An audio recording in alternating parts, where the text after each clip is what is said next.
So I'm doing some maintenance on the cabinet here and I'm updating the cabinet switches. I figure I might as well kind of show what's going on with these to do a little bit of refresh and upgrading. This here is an original cabinet switch. This is what was on it on the right hand side. It's really pitted. The tungsten contacts are really beat up, and it's just gonna exacerbate it, get worse and worse and worse till you just can't rely on them. You can't play the game even. And sometimes these things will get to the point where they break in such a way or get fractured in such a way that they'll actually lock together.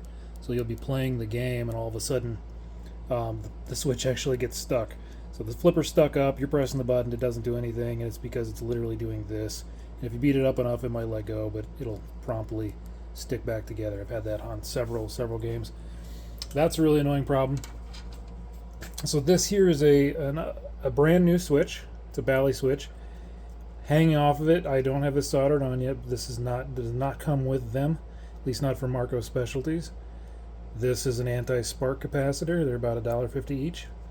So I add that on there. I'm going to solder it on, and when you solder them, you can solder just kind of towards the bottom there. The solder will flow down that direction if you have gravity just right with it, and leaves the holes open so you can slide the wires in.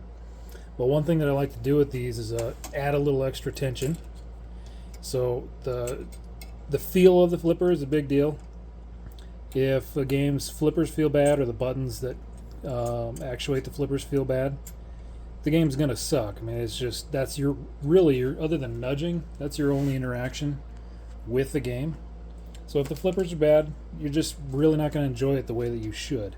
So I think of all the amazingly restored WPC games that I've played over the years that have, gorgeous playfields, brand new ramps, LEDs, the whole thing, and then the flippers feel like crap because they use the old style 90s plastic actuators on the opto switches, and it's just not a good feel. It feels loose. It doesn't feel like you have tactile control. So I really do like actual leaf switches for controlling games. Maybe that's why most modern manufacturers, that's the way they do things now. You could do a hybrid of the two. There are some aftermarket companies that make a leaf switch assembly that it uses basically a single leaf as the switch backing, but when it opens an optical switch. I think HomePin makes something like that. So you can upgrade like an Adams Family or whatever by sticking that in. You'll get the kind of reliability of the optical switches or optical sensors, but with the feel of an actual leaf switch. So with these, there's not much to them. They do come apart really easily, and that's to our advantage. We can just simply take the leaf and grab these bottom two pieces here and pull those off, and we add our switchblade. So you can buy these from Marco Specialties as well. This one here, I don't know if they make shorter ones, but this one's a little bit lengthier than I need for a Bally game. This could be used for a WPC or a early WPC, or a System 11 game, maybe Data East. This is the part. But having them longer is fine. I buy several of these. I've got another bag of like 10 of them because I'm always using them. And you just cut it down to whatever you need. If you don't cut it down, the actual switch will bottom out against the bottom of the apron, and on this side it could interact with like the shooter assembly, and so you don't want that. So you need to cut them back so that they're as long as the original switches, or maybe just a tad longer, just for the sake of it. So that's what I've got going on here. I take my switch, take my new leaf, and these are pretty stout. They've got a good thickness to them. They make different thicknesses of these, but these ones are pretty stout. They're meant for this job. Add that to the stack, and then I just put my fiber stacks back together. Oops, I just dropped that in there. I'll just pretend it's there. So you put that together.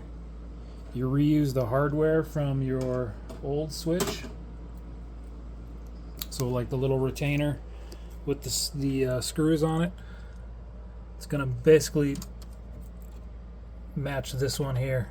It's going to have my anti-spark capacitor. It's going to have my original switch plate, and it's going to be cut just above the original switch, or the original switch length. And that's going to give me what I need. I'll adjust it from there. I need to screw this one down, of course, but it's going to give me that feel that I'm looking for, and you can make them pretty darn tight so that the game really feels like it's, you know, dialed in, and the flippers are as responsive as they need to be.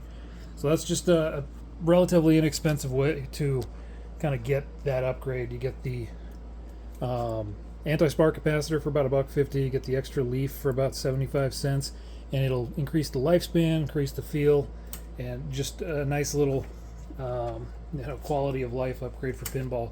Like I said, the flippers are your main input with the game, so do whatever you can to make the mechanics and the electronics last as long as you can, and feel correct, and make the buttons feel good. And then, you know, the rest of it, at least, you know, you can live without a pop bumper if it's not quite feeling right. But if one of the flippers is off, man, you're just not going to have the game that you're hoping for. So hope that helps somebody out there. They probably redoing those two sides costs about, I don't know, $5 for all of it, to do a left and a right. So well worth the money, in my opinion.